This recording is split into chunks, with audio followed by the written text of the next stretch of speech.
Assalamualaikum warahmatullahi wabarakatuh. Selamat datang di podcast Origami, obrolan ringan, gaul dan islami bersama saya Safira S yang akan menemani teman-teman sekalian beberapa menit ke depan.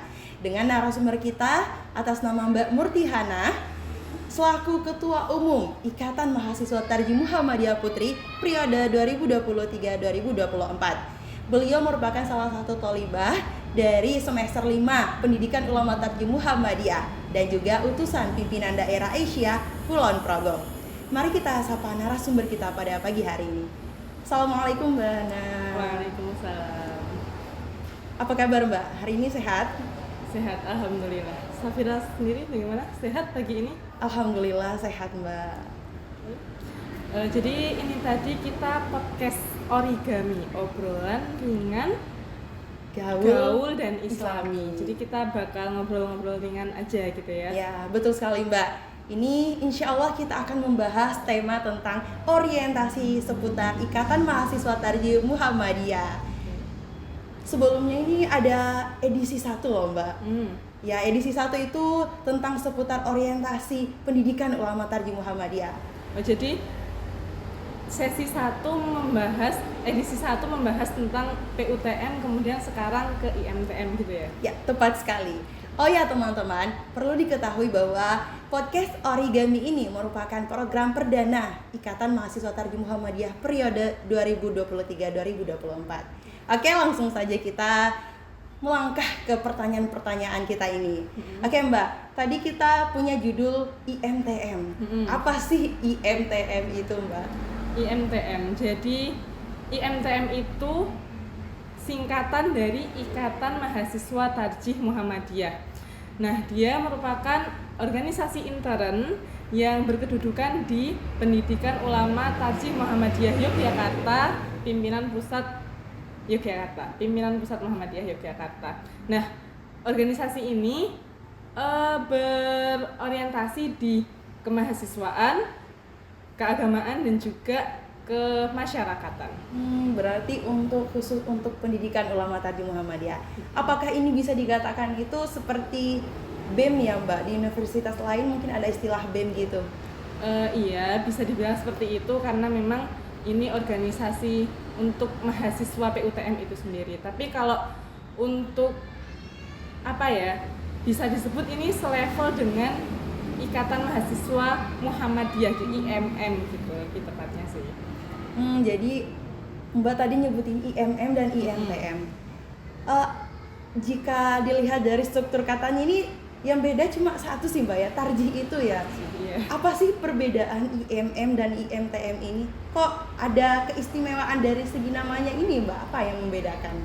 IMM dan IMTM kalau dibilang beda nggak 100% beda juga, tapi kalau dibilang sama juga nggak bisa dibilang sama juga karena dari segi logo, tujuan, kemudian semboyannya itu berbeda dengan IMM. Namun dalam sejarah IMTM sendiri, IMM dan IMTM itu pernah melebur jadi satu. Nah, dulu awalnya ketika PUTM di masa awal, organisasi mahasiswanya disebut memang IMTM, Ikatan Mahasiswa Tarjih. Tapi kemudian di tahun 2006 itu berubah dan melebur menjadi IMM cabang AR Fahrudin Universitas Muhammadiyah Yogyakarta gitu. Dengan nama Komisariat IMM PUTM gitu. Nah, tujuannya apa? Tujuannya agar thalabah PUTM ini mampu memberikan dampak positif dan ya istilahnya mewarnai kader-kader IMM yang lain gitu.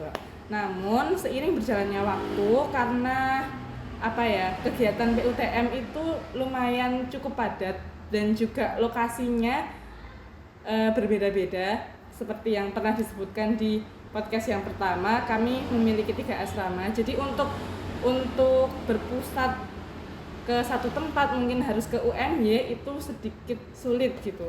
Dan kegiatannya juga itu tadi padat. Jadi kalau untuk selalu bersama dengan IMM sedikit terhalang. Nah, oleh karena itu di tahun sekitar 2013 atau 2014 itu Mudir PUTM Prof Saad itu melebur kembali IMM menjadi IMTM, Ikatan Mahasiswa Tarjih Muhammadiyah, agar tolabah-tolabah PUTM ini lebih fokus ke kegiatan mereka di pendidikan ulama Tarjih Muhammadiyah itu sendiri. Berarti kalau dilihat dari sejarahnya itu ternyata IMTM dulu, terus IMM jadi IMTM lagi. Nah, itu terkait perbedaannya, Mbak. Yeah. Ternyata ada perbedaan dan ada persamaan juga ya. Yeah. Ini terkait mengenai spesifikasi perbedaannya. Kira-kira apa sih yang beda dari IMM dan IMTM? Mungkin bisa dispesifikasikan lagi, Mbak. Jadi sudah saya sebutkan sedikit ya, mungkin dari segi tujuannya IMTM itu berbeda dengan IMM. Nah, tujuannya IMTM adalah meningkatkan keimanan, meningkatkan dan mengembangkan keimanan, penalaran, minat, bakat, kemampuan kepemimpinan, serta memberikan dharma bakti kepada masyarakat dan persyarikatan. Itu dari segi tujuan. Kemudian logonya IMTM dengan IMM itu berbeda. Nah, kalau IMM kan seperti yang sudah kita ketahui ya, banyak mungkin. Kalau IMTM itu bisa dicek logonya di beberapa akun sosial media, termasuk yang ada di jas kita ini. Nah, ini logonya Pendidikan Ulama Tarjih Muhammadiyah, tapi kurang lebih bentuknya sama sih, lingkaran, hampir mirip kayak gitu. Tapi intinya logonya IMTM dan IMM itu berbeda. Kemudian bidang-bidang yang ada di dalamnya juga berbeda karena memang itu tadi ya, beda kegiatan.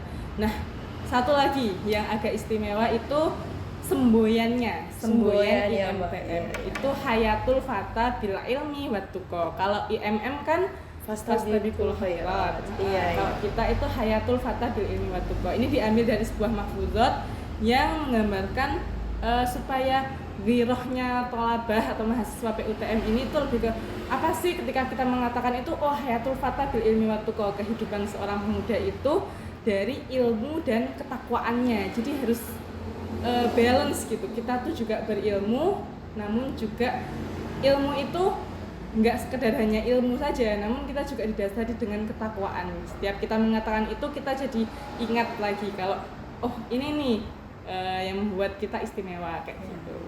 Insya Allah, ternyata IMM dan IMTM itu spesifikasinya banyak yang berbeda juga dari segi tujuan, logo, semboyan pun juga. Iya, terkait keanggotaan, Mbak.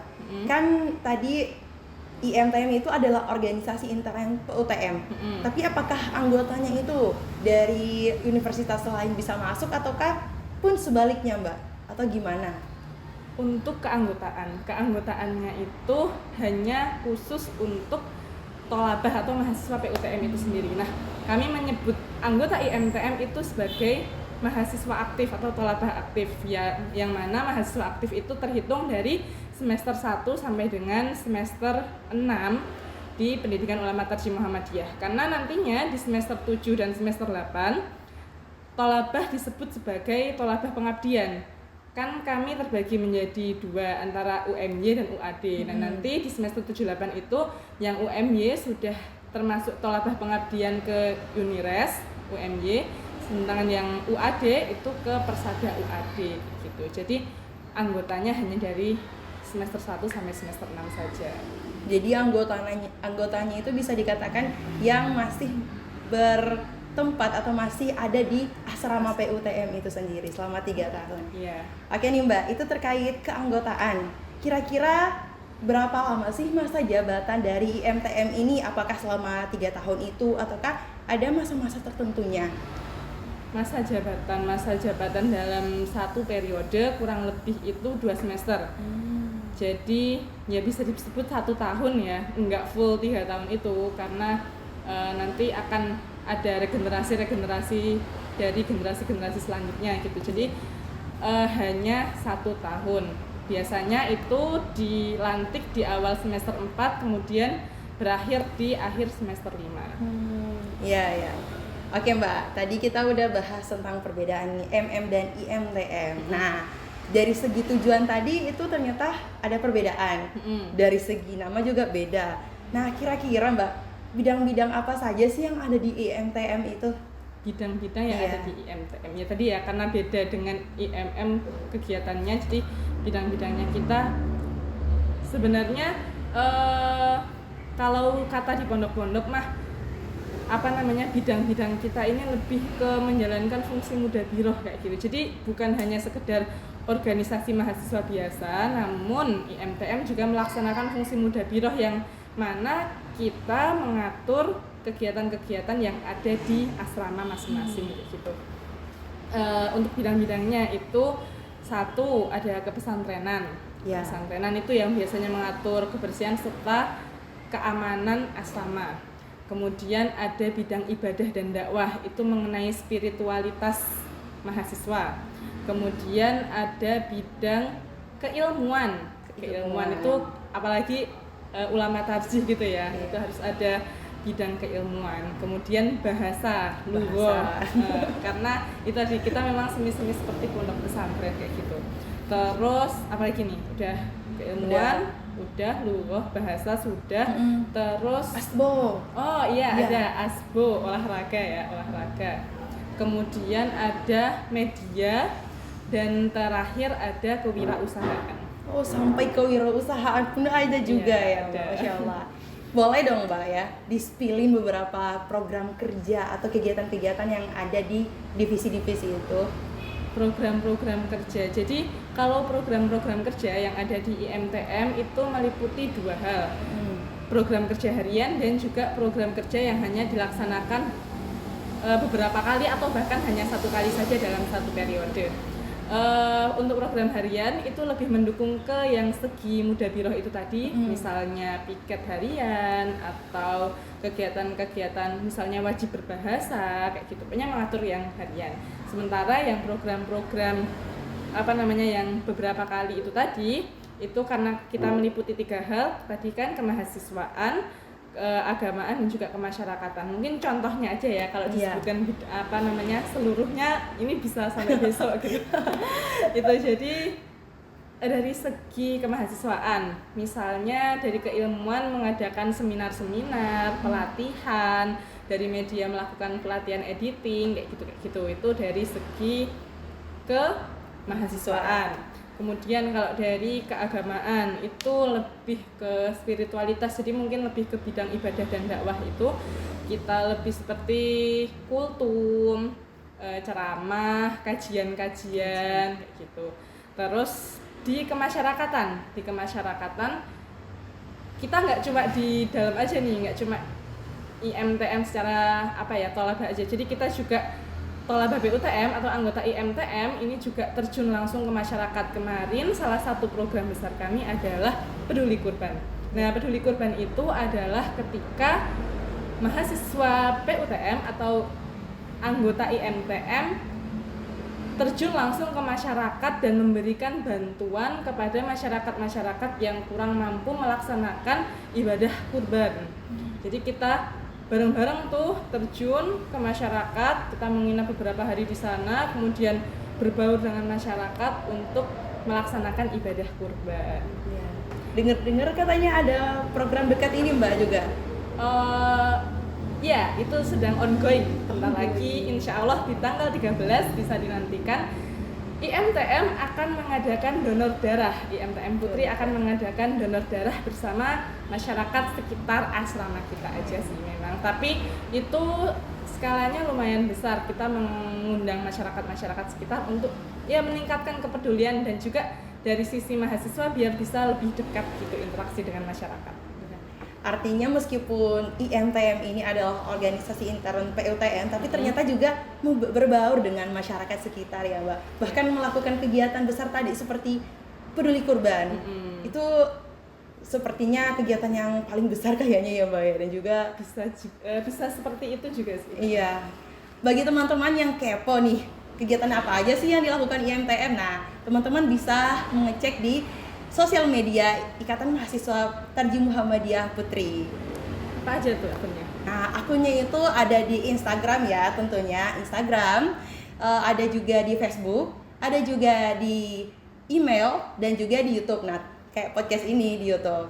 Itu teman-teman sekalian.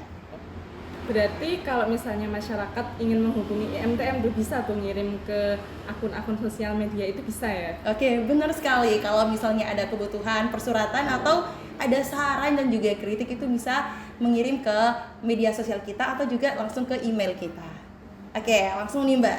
Tadi sempat disinggung kalau misalnya bahwasanya PUTM itu memiliki beberapa asrama yang berbeda tempat. Iya. Ada di Tundan dan ada di Loanu. Tapi tetap dalam satu wadah organisasi. Iya. Nah, bagaimana sih Mbak cara organisasi ini, IMTM ini tuh menjalankan tugasnya tetapi dalam tempat yang berbeda? Ya, IMTM Putri sendiri kan memang terbagi asrama Tundan dan Loanu seperti di podcast yang pertama telah disebutkan. Nah, untuk pembagian keorganisasian kita mencoba membagi seadil mungkin semampu kita ya. Jadi misal nih di bidang ibadah dan dakwah pengurusnya berjumlah 4 orang. Nah, maka kami bagi untuk pengurus dari Loanu 2 orang dan juga dari pengurus Tundan itu 2 orang. Atau misalnya di kepesantrenan gitu, anggotanya 6 orang ya berarti 3 Loanu, 3 dari Loanu, 3 dari Tundan kayak gitu. Pun juga dari BPH, Badan Pengurus Hariannya, itu nanti ada 1 ketua di sini, 1 wakil di sana atau sebaliknya gitu. Jadi dari segi pembagian orang nih itu sama jumlahnya. Dan terus untuk rapat organisasi kan pasti ada rapat bulanan, rapat gitu. Nah, kita mensiasatinya yaitu dengan online, secara online kami memanfaatkan kemajuan teknologi dengan Google Meet, dengan Zoom kayak gitu. Dan kami juga mengupayakan dengan komunikasi langsung, artinya kemarin di Raker sempat asrama Tundan yang ke Loanu untuk rapat bersama, dan yang di rapat tengah periode itu Loanu yang ke Tundan. Jadi meskipun kita memang ada rapat online, tapi namanya bertemu langsung dan berinteraksi langsung itu kan beda ya. Jadi kita ada secara online, ada secara offline, dan kita juga ada grup WhatsApp. Jadi karena dalam organisasi komunikasi itu penting. Jadi kita selalu komunikasi dan ya konsultasi bersama gitu di grup WhatsApp itu, yang apabila kalau yang sini gimana, kemudian yang sana bagaimana, seandainya ada masalah kita bisa saling berkomunikasi lewat grup itu. Ya, artinya meskipun berbeda asrama tetapi solusi dari problem itu akan tetap ditemukan kalau kita berniat untuk mencari solusinya. Salah satunya tadi dengan menggunakan media online, rapat online, dan juga tetap mengutamakan untuk bersilaturahmi ya. Benar sekali. Oke, teman-teman sekalian, tadi kita sudah membahas tentang seputar IMTM. Nah, sekarang dari segi personalitas nih Mbak. Gini Mbak, kan kalau selaku tolabah PUTM ya, kita tahu kita itu belajar dari jam 5 subuh sampai jam 9.40 malam. 9:10 ya Mbak ya? Iya, 10 malam. Itu merupakan jadwal pembelajaran yang sangat padat. Tetapi kita masih ada kegiatan organisasi nih Mbak. Bagaimana sih Mbak cara menyeimbangkan antara kuliah yang sedemikian sibuk itu dan juga kegiatan organisasi yang harus dihidupkan Mbak? Apa sih tips dari Mbak? Secara personal ya ini ya? Secara personal. Oke, mungkin dibilang tips enggak juga sih, karena saya yakin banyak orang yang mempraktekkan ini juga di PUTM. Intinya untuk mengatur kesibukan itu jangan ngeluh dulu, jalani dulu semuanya. Bisa kok, kita tuh bisa kok, nggak usah dibawa berat dulu itu. Jadi kita harus dari mindset kita harus bener dulu nih. Kalau kita udah bawa itu berat, ya nanti itu bakal berat. Tapi kalau kita udah mikir itu ringan, dijalani ya bisa-bisa aja kayak gitu. Terus itu satu. Terus yang kedua adalah jangan pernah menunda pekerjaan. Karena kalau kita sekali menunda pekerjaan dan menuruti kemalasan kita kayak gitu, ditunda itu bakal numpuk dan akhirnya burn out sendiri di diri kita sampai rasanya akhirnya berat di akhir kayak gitu. Iya, artinya selalu memaksimalkan produktivitas setiap saat ya. Insyaallah. Oke teman-teman sekalian, mungkin itu adalah pengenalan seputar Ikatan Mahasiswa Tarjim Muhammadiyah. Kita udah ada di ujung podcast nih Mbak. Oh iya. Iya, gak kerasa ya waktunya. Obrolan itu tadi sih. Oke, kesimpulannya bahwa Ikatan Mahasiswa Tarjih Muhammadiyah merupakan organisasi intern PUTM itu sendiri yang beda dengan IMM sesuai dengan keistimewaan yang telah kita sebutkan tadi. Oke Mbak, untuk akhir nih, yang paling akhir Beneran ini. mungkin ada closing statement dulu Mbak dari Mbak buat kita semua di sini. Closing statement. Oke, mungkin sedikit aja ya dari saya. Intinya, lakukan segala sesuatu itu karena Allah. Kita nggak akan pernah kecewa kalau yang kita jadikan harapan itu satu-satunya hanya Allah. Gitu aja sih. Masya Allah. Innamal a'malu binniyat. Masya Allah. Oke teman-teman sekalian, alhamdulillah podcast kali ini telah selesai dengan seluruh jawaban yang semoga dapat memberikan hikmah dan pelajaran bagi kita semua. Jangan lupa nantikan podcast selanjutnya ya. Oke, akhir kata dari kami, hayatul fata bil ilmi wa tuqa. Wassalamualaikum warahmatullahi wabarakatuh.